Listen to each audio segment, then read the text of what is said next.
we've all been mentally incarcerated. Whether we felt like, oh, I can do this because I'm a woman, or I can do this because I'm black, or I can do this because I'm from a certain region or a certain country. Talk to me and tell me the process through your journey when you had enough and you decided to break that mindset. You know, for me, the change came, sitting in that prison cell, and like my dad is literally they amputated his limbs all the way up to his torso, so he's literally half the man that I knew. And I couldn't do anything about that. And that really put me in a position that I didn't want to be back where I was. And that was really the drive to do what I'm doing now as an endocrinologist, studying diabetes. I read my first scientific article while I was locked up in prison. For me, it was that last time, sitting in the county jail, and I said, this ain't it. There got to be something better. And I looked in the mirror at myself, honestly, and said, man, you wasting your potential. You have so much more to offer, but you're going to waste it all. So I made a promise to myself, and I made a promise to God just to go get it. We have this voice in the back, oh, I remember you when. And you have to confront and tell your story over and over and over again. And you have these mindsets of individuals who are very judgmental and biased. How do you handle that when someone asks you about your story? I remember when I was even in the halfway house trying to get jobs, and because I got a lot of violence in my record, so when you're talking about armed robbery and a violent background, working at Macy's and working at these other department stores or working in any type of customer service won't happen for me. Mm-hmm. And so it pushed me to be an entrepreneur. And I was sitting there thinking about it, and I said, okay, so what can I do? What are you good at? What do you know? And I said, well, I know the streets, and I know that transformation that you was talking about. So, and I tell people all the time now, I'm still the same hustler. I just changed the products that I was hustling. Right. I learned to stop asking for opportunities and start offering opportunities. So when I went to these certain institutions like the school systems or Department of Public Safety to say, hey, who could better save this kid than I can? So I started understanding what I have to offer, the assets that I have, and how I could be a benefit to those or the less thans that I help now. So I just kind of flipped it.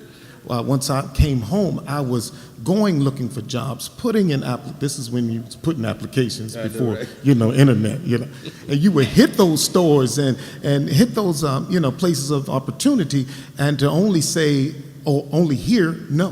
Mm-hmm. But, oh, wow, great, come on in. And then once you get right in front of them, they say, we just gave the last position away.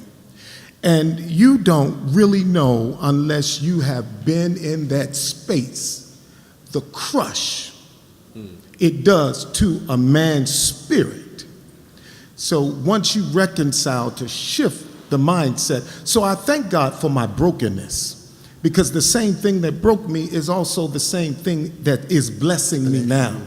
But yet still, I just say, keep pushing, keep pushing. You don't know when that time is going to happen. So prepare yourself for the opportunity, because it's not time to get ready, it's time to be ready when that door opens. Once I get the door open, I'm leaving it open for my brothers that are coming through, my sisters that are coming through, because again, it's just not about me, but it's about us. And should there be some type of psychological evaluation?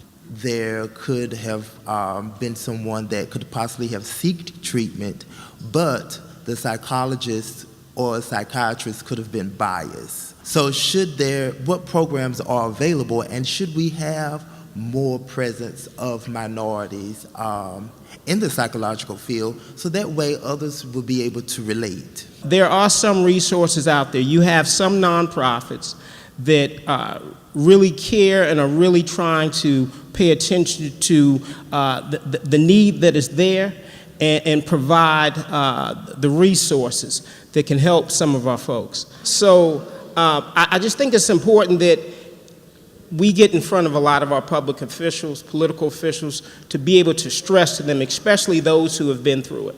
I don't think we have enough individuals that have that access to individuals that can make the changes or provide the additional resources. Banning the box. Okay. So, of course, when you're filling out an application, you do have that one question that asks you about your criminal history. Should that be taken off or should it stay? As an employer, should HR have a right to know about their employer's past and managers should not know anything about it, or should it be removed, period? As a business, I don't think it needs to be removed. I think what it needs to be is have an opportunity to understand. Then I think one of the biggest problems is, though, but you got people that's been in there 10, 15 years who has transformed, coming home Yes, sir. to make a difference, to make a change in their life. You should be able to know as an employer, but at the same time, we have to find a way where that you're not penalized. The ban the box movement is not about not telling the employer. It's about waiting to tell the employer. It's about in the initial process of the application, you should be judging me on whether I'm fit for the job, whether I'm fit to be in the school. And then afterwards, after you decide whether I'm fit or not, then you can go check my background. But one thing that we do have to understand, you look at other countries are giving inmates what they need to prepare them when they come home. Yeah. Case in point, Denmark. You look at that, and the recidivism rate for that country, 0. What's your best advice for moving forward? Killing your past, you know what I mean? Killing every obstacle, every doubt, every negative thought, mindset, prayer against you, and just really just standing on your own and looking in the mirror and believing in yourself. You definitely got to persevere your process and survive your own struggle, but you got to believe in you first and foremost. Find you a mentor, be mentored relationally, model the behavior, and you multiply. That's a principle that has happened over 2,000 years, that is still happening today, and it'll continue on. Just understand, mentor, model, multiply. Surround yourself with positive people and positive results will come about. I think surrounding, making sure that you have a good core group of individuals around you that are doing something and has your best interests in mind. And again, I would like to thank you all, and throughout your journey, you all have definitely have inspired me. Amen. And to definitely break free from my mental incarceration. Believe it or not, people kind of walk around with these masks and appear to be certain things, but they are hurting on the inside. And from your stories and how you all broke free and you all are able to successfully navigate through life and not having your past to dictate your future, that also has been inspiring to me. But thank you again. As always, be exclusive, never sacrifice individuality for conformity. Have safe travels back. Thank you.